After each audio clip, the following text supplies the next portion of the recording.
یہ اللہ کے پیارے نبی صلی اللہ علیہ وسلم کا کمال تربیت ہے، حسن معرفت ہے، ٹھیک ہے۔ انہوں نے وہ جو احکام ہے اس کو خوبصورتی کے ساتھ ہمارے سامنے پیش کیا۔ مثلا آپ یہ دیکھیں، ہم اعضاء رکھتے ہیں، ٹھیک ہے، یہ ہاتھ ہے، ٹھیک ہے، پیر ہے، کان ہے، ہر ایک کی اہمیت ہے، ناک ہے، ٹھیک ہے، ایون بال ہے، ہر ایک کی اہمیت ہے یا نہیں ہے جسم کے اندر۔ آپ جو ہے یہ انگلیوں میں جو ناخن ہے، آپ اس کو زور سے کھینچو گے تو تکلیف ہوگی یا نہیں ہوگی؟ اس انگلی کا حصہ ہے، صرف اس انگلی کو تکلیف نہیں ہوگی، بلکہ یہ درد آپ کا سر بھی محسوس کرے گا، آپ کا پیر بھی محسوس کرے گا، آپ کے جتنے بھی اعضاء ہیں وہ سب محسوس کریں گے، کیونکہ جسم ہے نا، ایک جسم ہے۔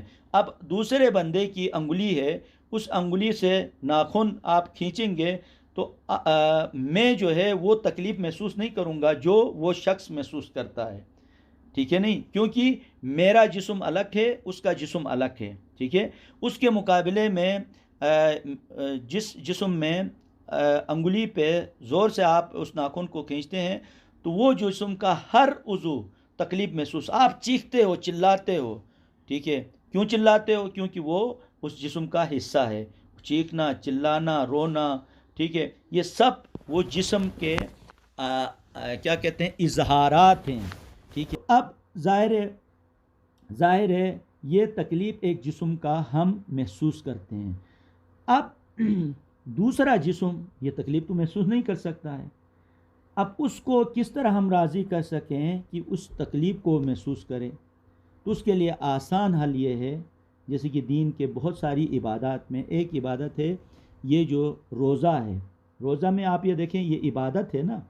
اب اس میں آپ بھوکے رہتے ہو تو جو بھوکے ہیں ان کی بھوک کی شدت کا آپ کو احساس ہوتا ہے۔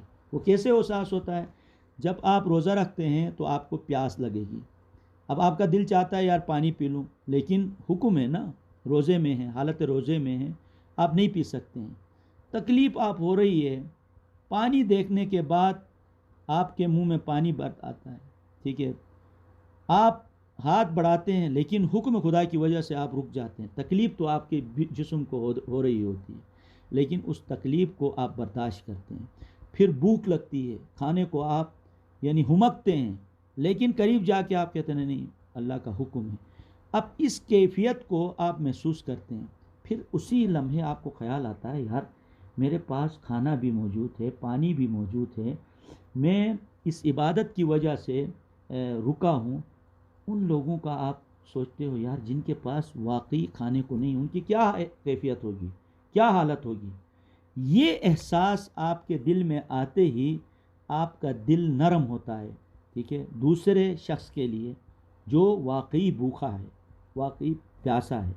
یہ احساس آپ کو جوڑ دیتی ہے، ٹھیک ہے، دوسرے والے جسم کے ساتھ جوڑ دیتی ہے، ٹھیک ہے۔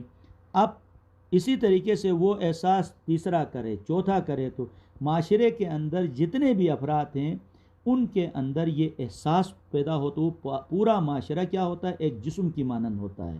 جس طریقے سے ایک جسم کے اندر کان، ہاتھ، ناک ہر ایک تکلیف محسوس کرتا ہے، سیم اسی طریقے سے اس معاشرے کے اندر ہر فرد اس کا حصہ ہے، اس جسم کی طرح، اس جسم کے اعضاء کی طرح اس کا حصہ ہے اس معاشرے کا، تو وہ ہر ایک کے اندر یہ درد پیدا ہوتا ہے۔ اس کی وجہ سے کہا جاتا ہے تم مومن ہو تو ظاہر مومن بہت سارے ہیں نا، مومنین بہت سارے ہیں، تو اس میں سے ہر ایک کے اندر یہ احساس ہونا چاہیے۔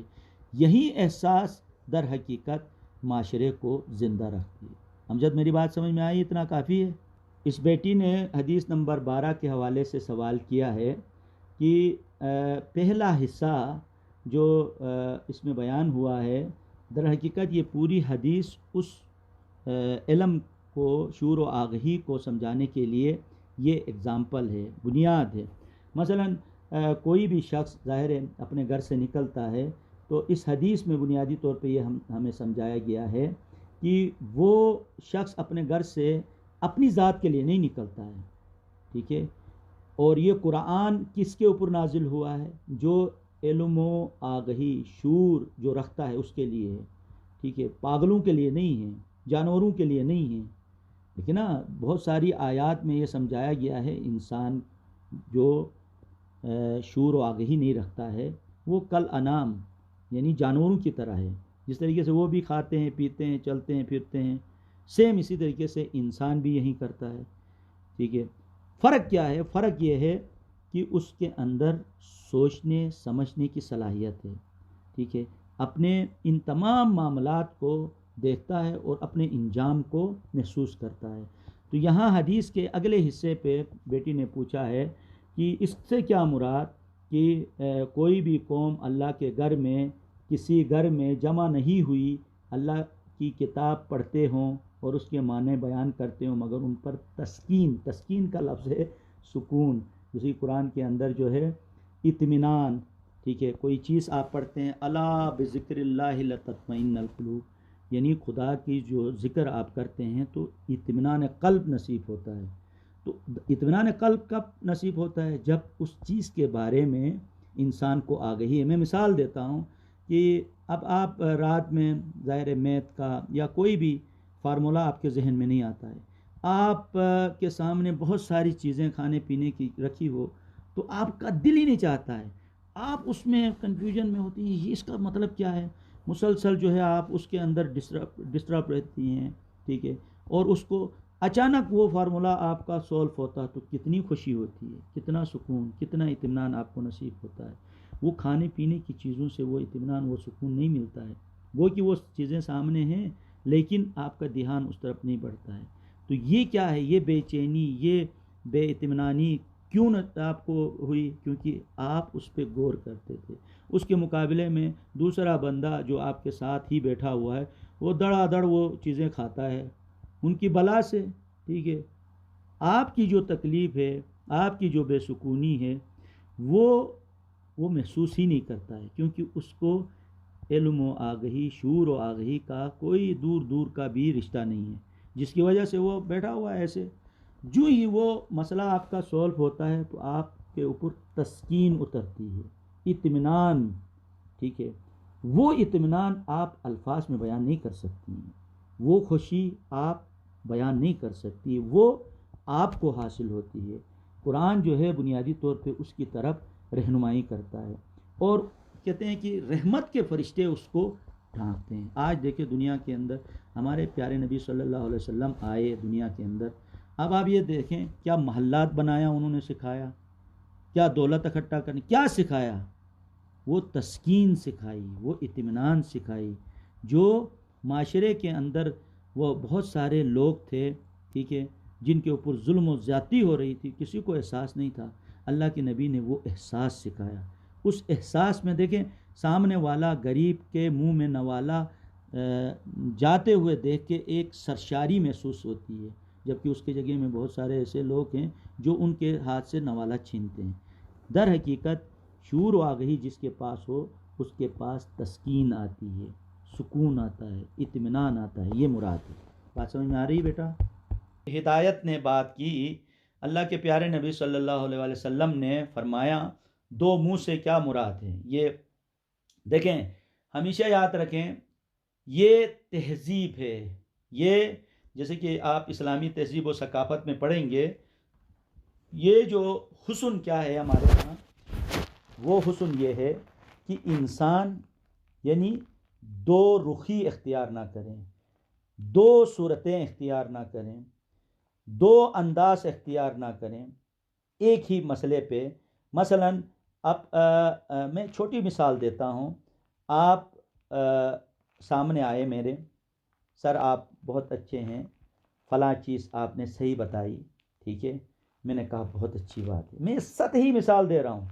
اب اتنے میں آگے بڑھا، آپ کا دوست آپ کے ساتھ بیٹھا، منہ وہی ہے، آپ کہتے ہیں کہ دیکھو کس طریقے سے بیوقوف بنایا. ٹھیک ہے. اسی منہ سے آپ نے بات کی. وہ جو آپ کا دوست ہے، بھائی ہے، استاد ہے، اس کو آپ نے پہلے آپ نے کیا منظر پیش کیا. ٹھیک ہے. آپ کا جو چہرہ تھا اس شخص کے سامنے کس قسم کا آپ کا چہرہ تھا. آپ نے بات کی تو اس نے آپ کے حوالے سے ایک آپ کے حوالے سے انہوں نے ایک پکچر لی اور اسی لمحے وہ آگے بڑھا، دوسرا منظر آپ کا بیان کیا، آپ نے وہ منظر بیان کیا اور اس کے بارے میں آپ نے کیا بات کی۔ پہلے آپ نے اس کی تعریف کی، دوسرے حساب سے دوسرے لمحے آپ نے اس کی مذمت کی، ٹھیک ہے۔ تو یہ جو انداز آپ نے اپنایا یہ کوئی مناسب انداز تو نہیں ہے نا۔ آپ پہلے مرحلے میں ہی کہتے، اگر وہ آپ کو برے لگتے ہیں یا بات ہی نہیں کرتے، خاموشی اختیار کرتے، ضرورت کیا تھی آپ اس کی تعریف کرتے۔ پھر اگلے مرحلے میں آپ کو کیا پڑی تھی اس کی برائی کرتے، ٹھیک ہے، آپ خاموش رہتے۔ تو یہ ایک سطحی مثال دے رہا ہوں، اس سے یہ جو اب تیسرا بندہ آپ کو دیکھ رہا ہے وہ آپ کے بارے میں کیا رائے رکھے گا؟ وہ آپ کے بارے میں یہ رائے رکھے گا یہ کیسے دگلا بندہ ہے۔ پہلے مرحلے میں یہ انداز اپنایا، دوسرے مرحلے میں اس نے یہ انداز اپنایا۔ جو تیسرا بیٹھا ہے جج، وہ کیا کہے گا آپ کے بارے میں؟ کتنا دگلا بندہ ہے۔ آج کی زبان میں اس کو کہتے ہیں، یہاں حدیث کی زبان میں 1400 سال پہلے اللہ کے پیارے نبی صلی اللہ علیہ وسلم نے ہمیں سمجھایا ہے۔ اس کی تشریحات میں محدثین نے، جیسے کہ سورہ بقرہ میں آپ پڑھ چکے ہیں، ٹھیک ہے، وہ منافقین مراد ہیں جو اللہ کے پیارے نبی صلی اللہ علیہ وسلم کے پاس آتے تھے اور کہتے تھے اے اللہ کے نبی آپ آگے بڑھیں، ہم آپ کے ساتھ ہیں، ٹھیک ہے، اور پیٹھ پیچھے کہتے تھے کہ ہم دیکھو کیسے ہم نے اللہ کے نبی کو یہ پٹی پڑھائی۔ دیکھیں جیسے کہ قرآن کے الفاظ میں کیا ہے، یخادعون اللہ، وہ خدا کو دھوکہ دیتے ہیں، در حقیقت خدا کو دھوکہ دے ہی نہیں سکتے ہیں، خدا تو ان تمام دلوں کے بید سے بھی آگاہ ہے، بلکہ وہ کیا کرتے ہیں، اپنے آپ کو دھوکہ دیتے ہیں۔ سیم اسی طریقے سے ہمارے معاشرے میں ایسے دگلے لوگ موجود ہیں جو سامنے تو کچھ اور کہتے ہیں، واہ واہ سبحان اللہ ماشاء اللہ، اور پیٹھ پیچھے اس کی برائی بیان کر۔ تمہارے اندر اتنی جرأت ہے، اتنی ہمت ہے، اتنی قوت ہے، تو آپ وہ بات سامنے کہو نا، پیٹھ پیچھے کیوں کہتے ہو؟ تو بحیثیت مسلمان اللہ کے پیارے نبی صلی اللہ علیہ وسلم نے ہماری اس انداز میں تربیت کی، اپنا جو دگلا پن آپ اپنی ذات میں نہ رکھو۔ آپ دگلا پن کرو گے تو سب سے پہلا نقصان آپ کو ہوگا۔ میں اس سے بھی آج کے زبان میں بات کرتا ہوں۔ آپ کے موبائل پہ گھنٹی بجی، آپ نے اپنے بھائی کو کہا ذرا بول دینا، نہیں ہے گھر پہ، اب وہ بچہ اٹھاتا ہے، آپ ہی کے منہ سے وہ سنتا ہے اور عمل دیکھتا ہے، دو چہرے دیکھتا ہے وہ، ایک چہرہ جھوٹ بولنے کے لیے کہہ رہا ہے، دوسرا چہرہ آپ اس کو کہتے ہو دیکھو جھوٹ بولنا بری بات ہے، سچ بولنا چاہیے، ٹھیک ہے نہیں؟ ایک ہی لمحے میں اس معصوم جو جج ہے اس کو آپ دو رخ پیش کرتے ہو، ایک میں جھوٹ کی ترویج کرتے ہو، دوسرے میں سچ کی آپ تبلیغ کرتے ہو۔ تو اس لیے کہا گیا ہے بحیثیت مسلمان ہمیں اللہ کے پیارے نبی صلی اللہ علیہ وسلم کی سنت پہ، سیرت پہ ہمیں یقین رکھنا چاہیے اور اپنے انہی کانوں پہ، اپنی انہی آنکھوں سے دیکھنا چاہیے، نہ کہ سنی سنائی باتوں پر ہم عمل کرتے ہوئے کسی پر بہتان لگائیں، کسی پہ تہمت لگائیں۔ بنیادی طور پہ اس حدیث میں اس دگلے پن کی مذمت کی گئی۔ ہدایت اللہ، بات سمجھ میں آ گئی؟